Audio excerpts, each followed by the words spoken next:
Some stories are etched into the very fabric of our nightmares. They are tales that burrow deep, exploiting our most primal fears, and often they are the most enduring. This is one such classic of the horror genre. It is a narrative built upon the terrifying uncertainty of the unknown. It highlights our innate vulnerability when darkness falls, stripping away the illusion of safety we cling to during the day. This is the unsettling premise: a shadowy figure, always waiting. Every night, with an almost mechanical precision, a shadowy figure materializes. It appears in the window precisely at 3 a.m. This consistent, predictable appearance does not lessen the dread. Instead, it amplifies it into a ritual of terror. The relentless regularity of its arrival becomes a cruel countdown. The protagonist exists under the constant, suffocating threat of its nightly visitation, trapped in a waking nightmare. There is no escape from its scheduled haunting. The true genius of this terror lies in its ambiguity. The silhouette is a masterstroke of unsettling vagueness. Its form is never fully revealed, never clearly defined, which is precisely why it remains so terrifying. This lack of detail forces the imagination to run wild, populating the void with personal horrors. It allows the fear to become intensely individualized, uniquely tailored to the deepest anxieties residing within each of us. Is it human? Is it animal? Or is it something far more ancient and incomprehensible?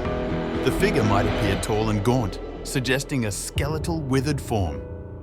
Its stark outline against the faint light implies a profound emaciation. Perhaps it is hunched and menacing, hinting at a predatory presence, always poised to strike.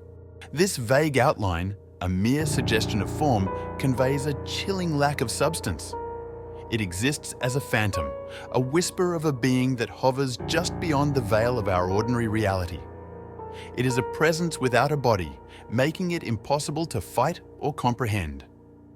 The narrative relentlessly focuses on the protagonist's escalating terror. Each night pushes them further toward the brink, eroding their sense of self and sanity. They try desperately to understand this phenomenon, to find logic where none exists. Attempts to ignore the apparition prove futile, only deepening a pervasive, haunting feeling of being constantly watched. Every shadow seems to hold its gaze. Every faint noise becomes a prelude to its return. Their investigations are met with frustrating dead ends. The growing sense of helplessness consumes them, stripping away their ability to act. The world outside their window seems oblivious to their torment. The significance of the 3 a.m. hour itself cannot be overstated. It is a time imbued with dark folklore and chilling superstition. This hour specifically is known throughout history as the witching hour.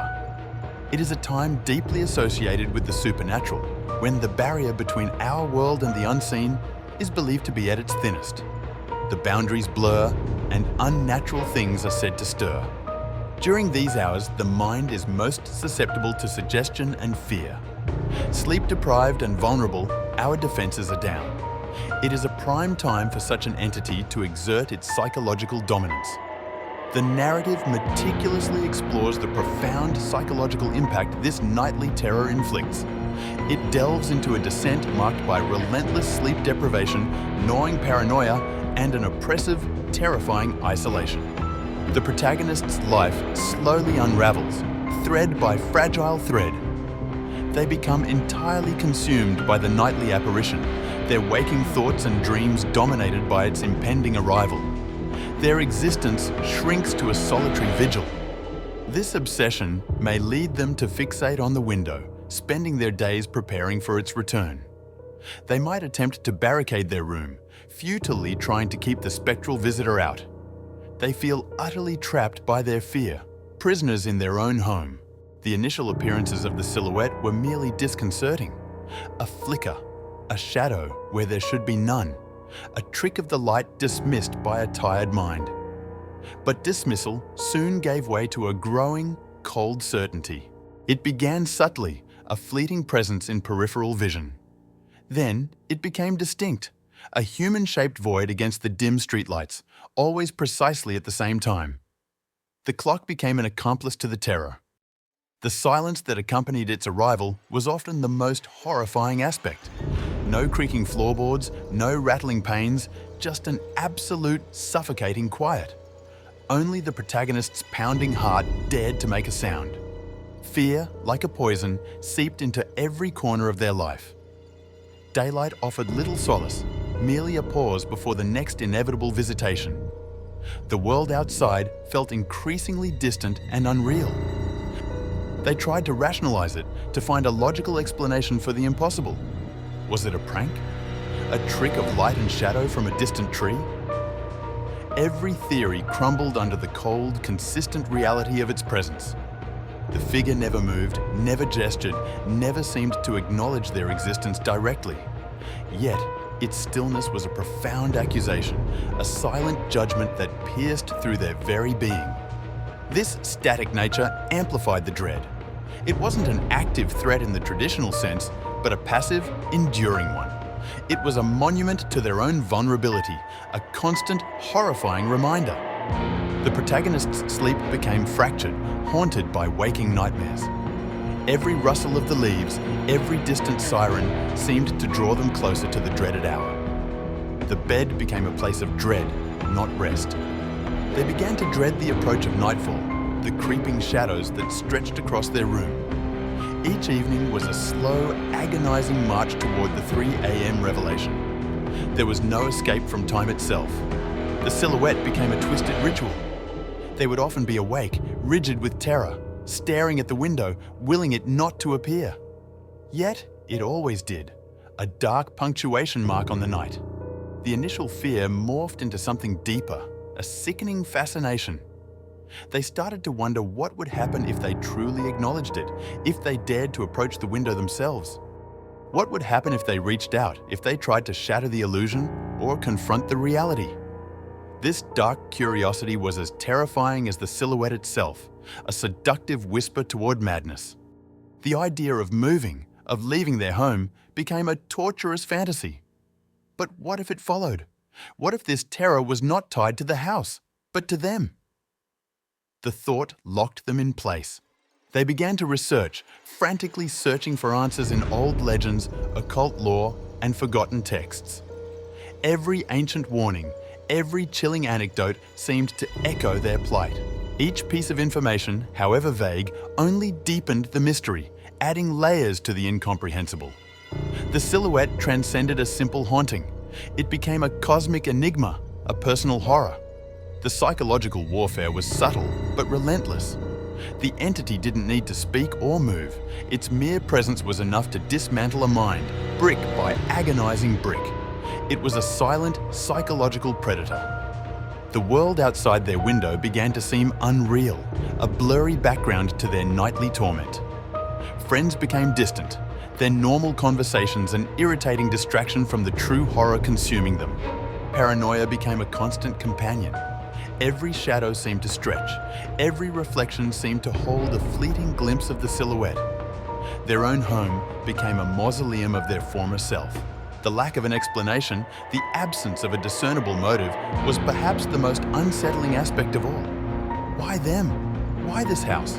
Why always at 3 a.m.? The questions echoed unanswered in the dark.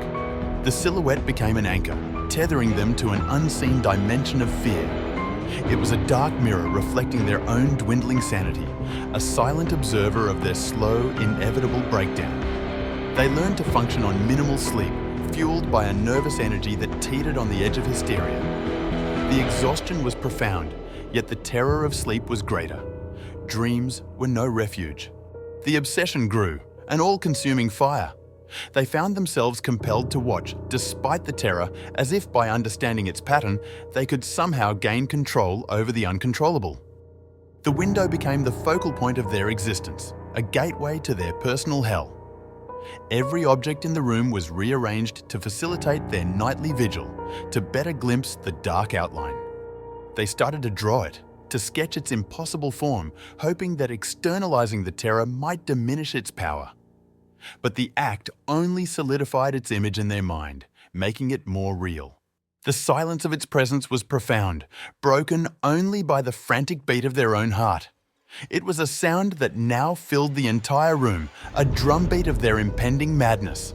Some nights, they would press their face against the glass, daring to come closer, to discern some feature, some detail in the opaque form.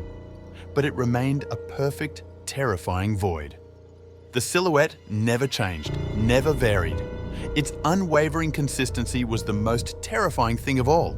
It was a promise, a guarantee of its return, every single night. This enduring presence became a silent question, an unspoken challenge. What did it want? What was its purpose in this nightly, silent ritual of terror? The lack of answers was a constant torment. The life they once knew was gone, replaced by a nocturnal existence of fear and vigilance. The silhouette had not just appeared in their window, it had taken root in their very soul. It became a measure of their own diminishing humanity, a gauge of how much they could endure before breaking. And with every passing night, that breaking point felt terrifyingly closer. The silence stretched, the minutes ticked, and the world outside slept on. But inside, a solitary soul was locked in a perpetual dance with a shadow, always at the witching hour, always at 3 a.m. And as the clock hands aligned, the silhouette would emerge, a stark, terrifying reminder that some nightmares are not confined to sleep. Some wait patiently, just beyond the glass, for the appointed time.